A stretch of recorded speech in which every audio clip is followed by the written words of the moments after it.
Okay, so good morning, everybody.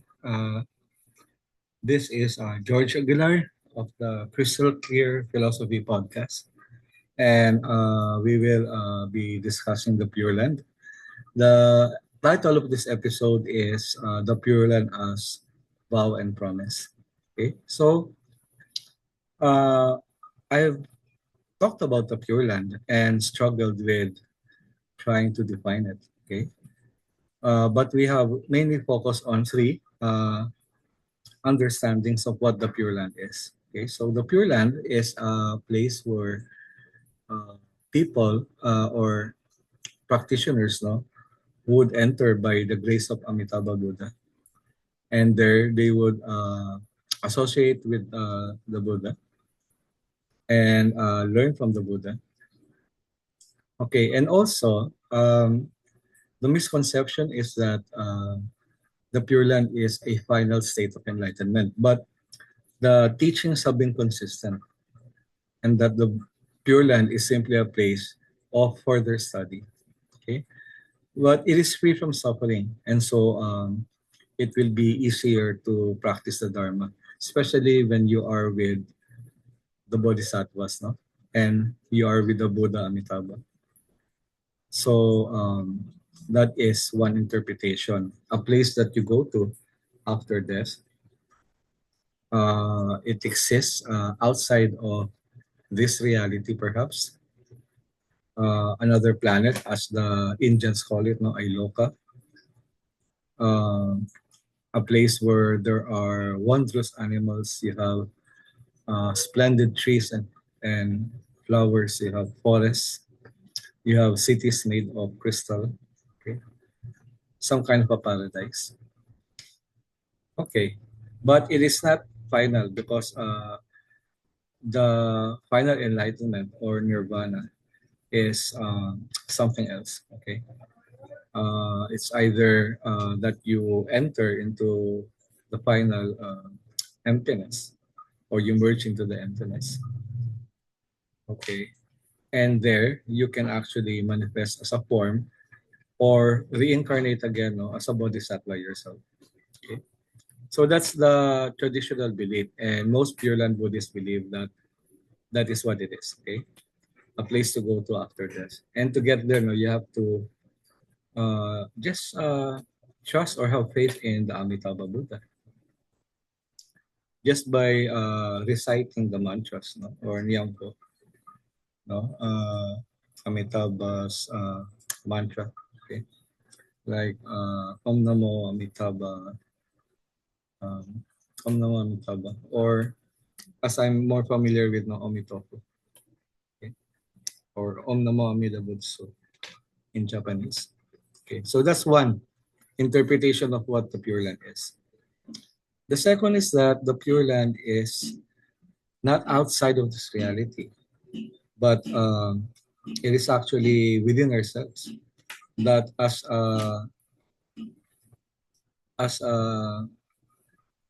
vessels, okay, that hold the Buddha nature, okay. The Pure Land is actually already within us, and by practicing the Dharma, it becomes more and more apparent, becomes more and more real. Okay, it's a higher state of consciousness, wherein we begin to see things as they really are, free of illusions or delusions, free of attachments and aversions. So it is actually um, mainly that, no? That even here and now, we can attain a higher level of consciousness, a higher level of awareness, and we can see the path more clearly towards the Buddha. Okay? So in this case, Pure Land becomes a gate of sorts. Okay, and the gates are basically um, afflictions, no, especially when they're locked. It stops us from journeying even further. Okay, and early belief is that there are 84,000 gates, and the 84,000 gates are basically divided into two. You have 42 attachments, or 42 kinds of attachments, and 42 kinds of aversions. Okay. So if we cannot get past that affliction, we cannot go even further. But the Pure Land is an expedient mean. It's also a way of allowing us through the gate, and that is by bringing about conditions that will allow us to have a more enlightened mind and find the expedient means to conquer whatever it is that is preventing us from entering the Pure Land and going further in our travel towards the Buddha. Okay? So, like for example, if the affliction is that of anger, the solution would be to practice compassion. So, anger can be overcome by compassion if we understand the reality that everybody is suffering, and that a person or an event that has angered you is simply because of some kind of ignorance. Then, if we really see the person, like for example, really know the person, then we can have compassion towards that being. Okay, so the Pure Land can be seen as the result of practicing the Dharma and having a better understanding, a clearer understanding of what it is, no, that is holding us back. Okay. Now I mentioned 84,000 gates, 42,000 attachments, 42,000 aversions. Okay. In among the Japanese Buddhists, no, like in Jodo Shin, for example, they have clumped this down to 108 afflictions. Okay, so from 84,000, we can sum it up to 108. Okay, and we can go even further. No, the 108 afflictions is basically can actually belong to just uh, three poisons of the mind. Okay, which is anger. The other one is ignorance, and the other one is greed. So all of these things, no, would prevent us from fully realizing who we are, finding the way towards enlightenment.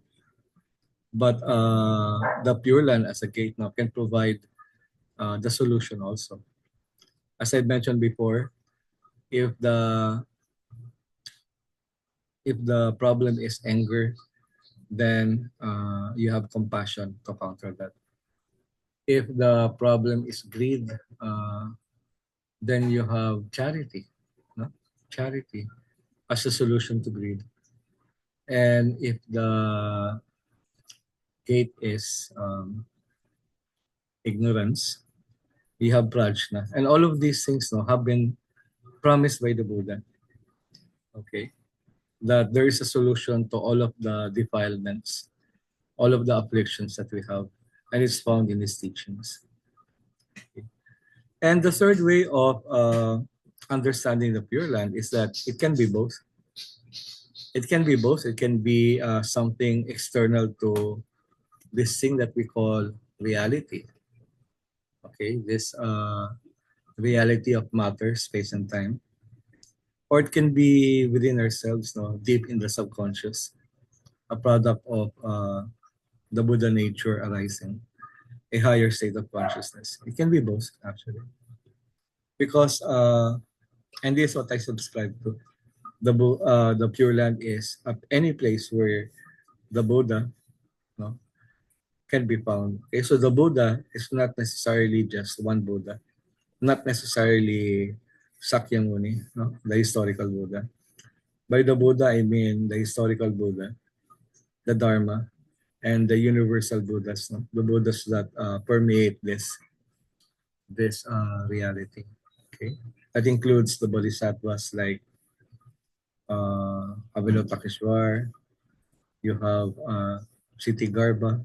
Okay, all of these Bodhisattvas. Now, when we encounter them, No, we are extremely lucky. It's either that or it's a result of past karma. So it can also be a community, it can be a temple. Okay, so any place where you encounter the teachings, the sangha or the community, or a teacher, the guru, all of these are the Buddha. As we are all Buddhas, by the way. Okay. So the Pure Land is actually, again, a result of practicing diligently and uh, bringing forth the right conditions. Okay, like even if our karma is very good, even if we are ready to be enlightened, but we don't actually um, go out of our way to listen to lectures or to do meditation or to visit a temple. If we don't do any of these things, then nothing will happen. The seeds will be just seeds, okay? But you have to do something in order to allow the seeds to sprout. Okay. So that is the Pure Land for me. Okay, the Pure Land is both within and without. It is actually an encounter with the Dharma, okay, the teachings, okay, and also the community. And that is why I find it I find myself very lucky to have found all of these things in my life. Okay, okay, so now you might ask, no, how do you know that there's a Pure Land? How do we know this? Okay, it's very simple, really. The Buddha made a promise to his students, and the promise is really that if you practice, if you study his teachings, no, let's go all the way back to basics, the Four Noble Truths. That there is suffering. We understand that there is suffering, and if we know that the cause of suffering is attachment and aversion, the clinging to things, okay, uh, and we know that there's a solution, and that the solution is basically the Buddha's teachings, okay, as described in the Eightfold Path. So, right seeing or right view, we understand that the world is impermanent, and so it would be foolish to cling to things and to allow these things to become a source of or the only source of our happiness. Okay, so we begin to see things clearly. We understand that everything is impermanent and that reality is empty. Okay, and emptiness is form, form is emptiness. All of these things. Okay, if we practice the right speech, if we refrain from harming others, if we engage in the right livelihood, what else? If we exert the right effort, we do the right concentration, finally we will find samadhi. That is the Buddha's teaching, but that is also his promise. The promise is that if we abide by his teachings, we will gain a higher state of consciousness. We will be planting the seed for further growth, even within this lifetime. Okay? The teachings now have been made even more simple by the Mahayana Buddhists. Okay? So you have the vows. You make a vow to practice the Dharma. You make a vow not to harm others as much as you can. You have a vow that you will exert all the efforts. Okay? So you have the vow of taking refuge in the Buddha, the Dharma, and the Sangha, taking refuge in the Buddha's teachings. Okay? And this includes having faith, having faith that what the Buddha taught us, no, will actually culminate in a higher state of consciousness. So we have to have faith in that. Okay. So The promise is there. Okay, if we practice the Dharma, then we will enter the Pure Land. That same promise has been made by Amitabha, the Lord Amitabha Buddha, who promised his followers that by faithfully reciting his name, no? Om Namo Amitabha Buddha, Om Namo Abhida Butsu, Om Mitoku. If we do that, and we are constantly reminded of the Lord Amitabha's grace, we will try to live a life that is worthy, that of His mercy. Okay, because we're all drowning in a sea of suffering, wherein the waters are turbulent. You have waves thrashing us around, and we are just there, no, rolling each time a wave hits us. We're suffering here and there, okay, and there seems to be no hope in sight. But it is our nature not to give up, not to just allow ourselves to drown, because, or even if we do, we will be reborn and find ourselves back in this world of suffering, this turbulent sea, okay, wherein the currents and the waves are just sucking us in and out, and we're just trying to cling on to dear life. So we cling on to anything that passes by. It can be a person. We try to find happiness by attaching ourselves to a person, okay, or to the promise of love. It can be the promise of wealth. We can try to cling on to fame by working very, very hard. Okay, we can put our faith in possessions. We can cling on to beliefs, whether they are true or not. Like we can believe that we are practicing the Dharma, but if we don't actually do something about it, then it's just an empty, it's just a small branch, not enough to carry us to the other shore. Okay, then comes the Lord Amitabha's boat. Okay, so the boat is strong, it's sturdy, and on the boat, no, you have everybody who has found refuge in the Pure Land.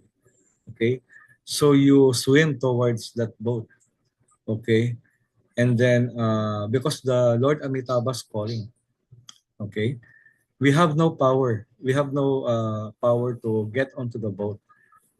Amitabha will have to bring down the ladder or throw us a rope so that so that he can pull us into the ship. Okay. So we don't attain the Pure Land by our own power. It has to be a total reliance on Amitabha. And that is also what I believe, what I mean by faith. No? That the Amitabha's vow and similarly the Buddha's teaching, would be that life-saving device that will bring us to the other side. Okay, we get onto the boat.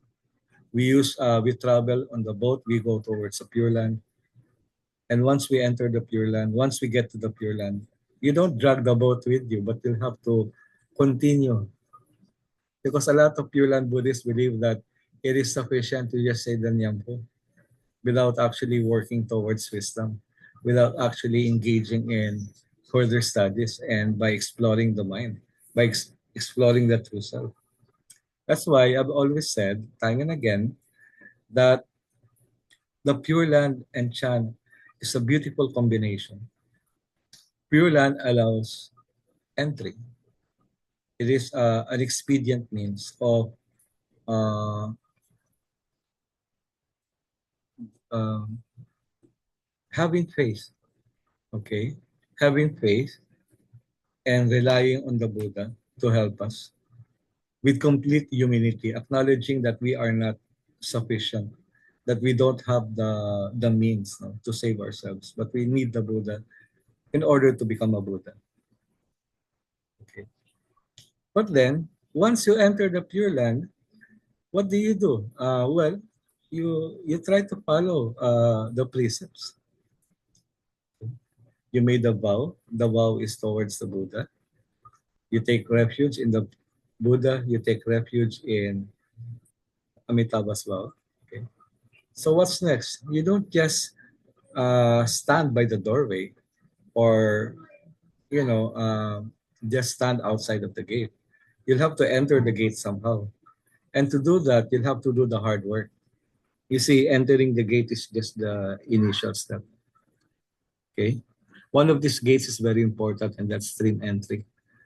And I made a podcast about stream entry. Basically, stream entry is when you are ready for further teachings. Okay, when you realize that everything is empty, and even the dharma is empty. Okay, so uh, when you enter that state, then you'll have to practice chan or meditation to be able to see who you really are, or better yet, no, who you really are not. Okay, and so that brings us to the unborn mind, to discover the unborn mind, to cease clinging to our own ego, our own pride, by allowing the self to disappear, and only then would the bodhisattva appear. Okay, and this can be done by a lot of things. No, you have jhana, according to the Hindus, which is study.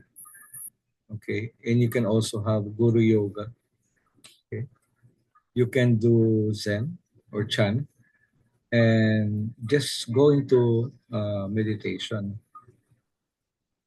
deeper and deeper levels of meditation, while practicing the precepts. Okay, so you don't abandon the precepts, I think. Okay, I don't want to subscribe to the belief now that once you've attained a certain level of stream entry, that you can just abandon morality. No, no, I don't believe in that. I think that that is the final delusion, that once you attain this level of realization, you can just bully people, you can stop caring for people, you can start lying, you can start stealing. All of this will just lead us back to hell. Okay, and nothing will be attained by this. Amitabha will still be there, and Amitabha will still be there trying to save. But out of let's say out of guilt, no, and self-loathing, we might not find ourselves worthy to get onto the boat, towards the Pure Land. Okay, so even if we have attained stream entry, even if we have crossed the turbulent sea and have entered a Pure Land of sorts, the precepts still are important. Okay, because of course, no, all of these things will bring us to prajna or wisdom. So if the precepts are not practiced, then how can we attain wisdom? How can we become compassionate? And if we are not compassionate, if we don't have the mind and the heart, okay, aligned towards the Dharma, then what are we? What are we doing? Okay? We can just say, "Oh, I'm already enlightened because I have taken the vow. I have promised, no, that I have chanted Amitabha's name." You may have noticed that I use the two words, no, the Buddha and Amitabha and the Bodhisattvas, no, interchangeably, because basically I don't see any difference between them. Okay, it's nice to listen to the stories of how Avalokiteshvara, for example, was taught by Amitabha to go back after he despaired because there are so many suffering beings. Okay, how the tears, no, from Avalokiteshvara fell into the ground and a plant came up, and that was Tara. Okay, another manifestation of Avalokiteshvara. It's very important to know, though, that these stories are just pointing towards the one reality. And that one reality is that there's no difference, okay?